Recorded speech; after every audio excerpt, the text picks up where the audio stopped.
BRAS to the IP network. Okay.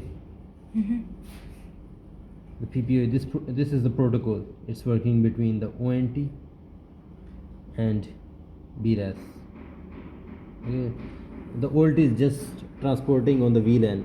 I will configure one layer 2 VLAN between the ONT and the BRAS. Okay. These are some IP network routers. They are just transporting it. This is the BRAS who will So give. what is the BRS? This is don't ask for abbreviations. Okay. BRAS is broadband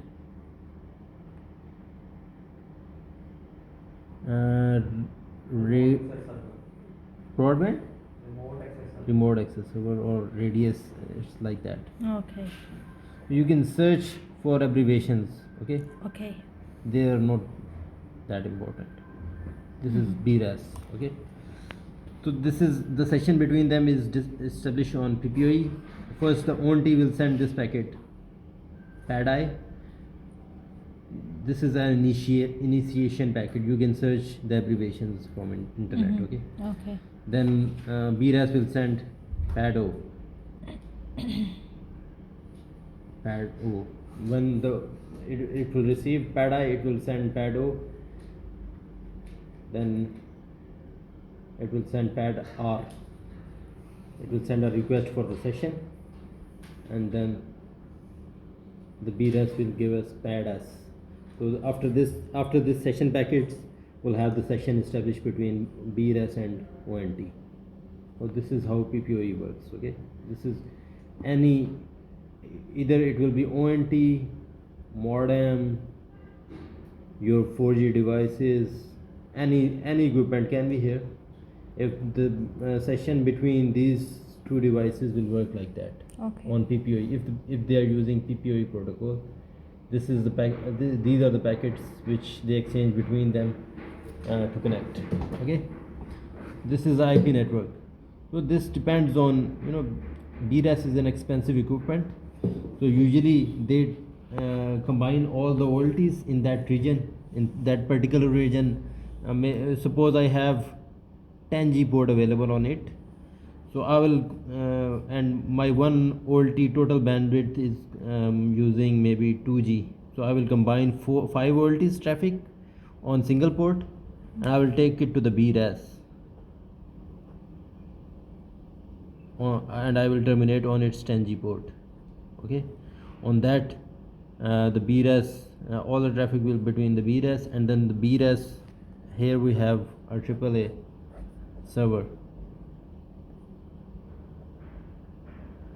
So whenever a request comes to BRAS, it will authenticate it by this server. Okay, before assigning the IP, AAA server authenticate it whether the username and password which we are using in the PPOE protocol is authentic or not. This server, this is the database server of BRAS. Okay, it will BRAS send to check. BRAS check this user is authentic or not. Like a database. This. Yeah, this is a database. Yes. Okay. Authentication server. Yes. It will authenticate the users, and also it will keep the check on the user's package. If you are using 10 GB, so they have one server. If you use the 10 GB completely, it will intimate BRAS that 10 GB is finished, so they will disconnect you from internet. This is the internet. Okay, so but it's just a question. How 2G come here? I didn't understand this. Oh, suppose these are this OLT total traffic is 2G. Its uplink is 10G, but the usage traffic, the bandwidth it's using is 2G. Yes. Because 10, if you have connected an OLT on 10G, it will never use all the capacity. Yes. Because users, if you have a 10 MB package at home, maybe at one time you are using internet and you can use maybe 1 MB. Yes. Or other 9 MB are spare. Yes. Yes. Like that. So these OLT will be aggregated on a single port. Means multiple OLTs will be connected with one port. Okay. For 2G, 5 OLTs will be connected here. They will take to the BRAS, and then BRAS works like that. They will monitor everything. Your billing will be done by this server. So whatever package you are using, it is defined in this server. This is also accounting servers. This one is, its function is authentication And accounting and accounting. database. No, database accounting it will do. The same. Third one is that is also starts from authentication, accounting, and the third one is also from A, but I don't remember. There are Okay. three functions. This is AAA service, and once it says this is an authentic user, the BRS will give you an IP, public IP. So that public IP helps you to connect to the internet. But once your package is finished, this server will tell BRS, or this username's package is finished. So they will disconnect you from here. You will not get the IP, and this is like that. Okay, I need to know how can I present this slide to the visitor. What would I say? This is for this slide. This is just the basics of the idea of this. But for this, you can tell them that before we are using microwave antennas for the GSM. GSM network. And we are using copper for the fixed network. Yes. But now your focus should be this part. Okay, so now we are shifting from for BTS we are supporting the backhaul to via ONT. So we have connected the ONT, so we have a fiber backhaul. Before they have those small antennas, you know? These are microwave Towers, antennas, like, the round yeah. antennas. So before they were backhauling through microwave antennas, so there are their bandwidth is very restricted, like those microwave antennas, the round ones. These are micro, so they have a limited bandwidth, so much interference in the air, you can't transfer high bandwidths on these. So after converting into fiber, you can run these BTS on 5G as well. So this is for the wireless part. For the fixed network, before they were using copper, and in ADSL it depends on the copper condition, but you can't give more than 10 MB, or if the distance between the central office and the customer is more than 1 kilometer, copper don't works. So by using this you can cover 20 kilometer, and as well as you can get high bandwidth as well, because in GPON you are giving 2.5 G to the customers.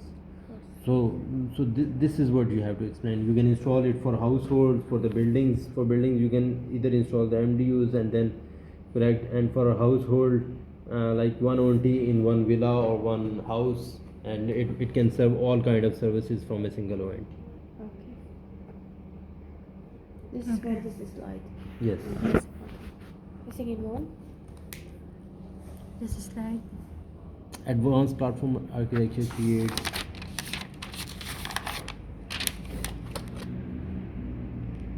this is the first thing is 64K MAC capacity, means it can support 64K MAC. Like if I connect one user, one ONT to the customer, so I have around 3 or 4 max from a single ONT. Of every ONT will give me 3 or 4 max on the ONT side. Network. Max network. MAC address. ماك ادرس Okay. الماك اللي نفسه هذا ماك address. Yeah. This is the identification of any hardware. Okay. So 3 or 4 max, one ONT will come. So this shows that 64K max, 64,000 max, one ONT can handle. هاي فهميني إياه. Yeah. It has a large MAC capacity for single board, support flexible expansion for adding business. You add more business cards, you will have more capacity. For PON ports, So 272 just a PON question. ports. In GSM network, how many marks can support to compare? No. It's It's not about GSM. About the fixed network. This is about fixed network. This is about, yes, I mean the difference between. There is no difference in MAC. MAC is just a physical address. Yes. This is physical address. Every equipment has its own capacity. How many MAC it supports. So our TV can support 64K MAC, 64,000 MAC addresses. Okay. Okay. So 272 PON ports. This you know that 16 PON ports into 17 slots. 272. Okay. Yes. If you are using XGS PON, then you have 272 into 10G. 10G on the uplink, 10G on the downlink, because it is symmetric. XGS. Yes. Right. Okay. For number of on use, like they asked ITVC, they asked for 64 splitting. They asked for this splitting because it's type B. So number of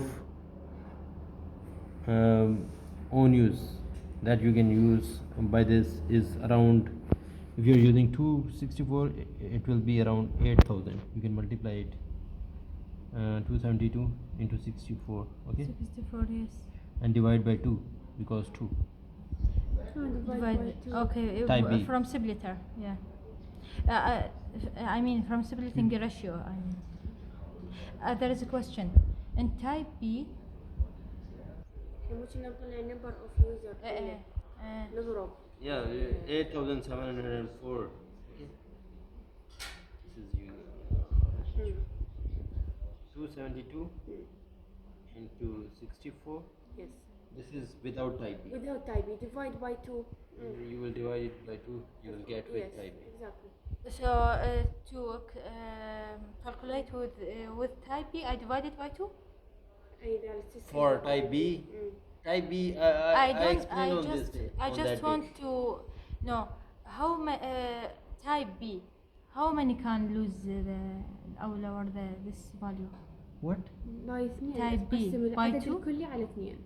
دائما. اي هسه مو كنا مثلا هذا اكبر واحد او قد كم مشترك يدعم؟ With type B. 17000 وشوي. صح اي. فنقسمه على 2 يعني لأن اكو type B. يرجع. I get it.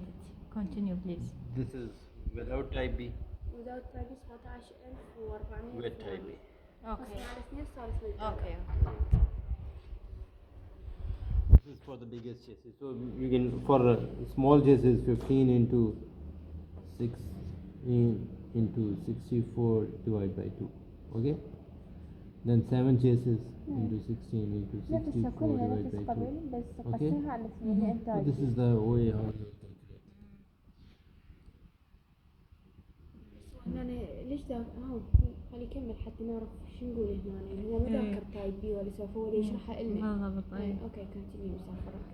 You should explain to us and for customers. For customers, Yeah. Yes, you we can just- just tell the brief of it. Yes. Okay? Yes, we just need the brief. Yeah, so you can make. I'm telling you in detail. You can just make the brief of Yes. it. Okay, It's easy for okay, you. sorry. For them, you can tell them we have the high MAC capacity support with maximum. Our cards are high density cards which can support up to 272 PON ports, and we support GPON, XGPON, XGS PON. In XGS, it's symmetric. We have 10G on the downlink, 10G on the uplink, and 272 10G ports if you are using all XGS PON cards. Then for the number of ONT we support, as in type B we support this 8,704 customers, and without type B we support 17,400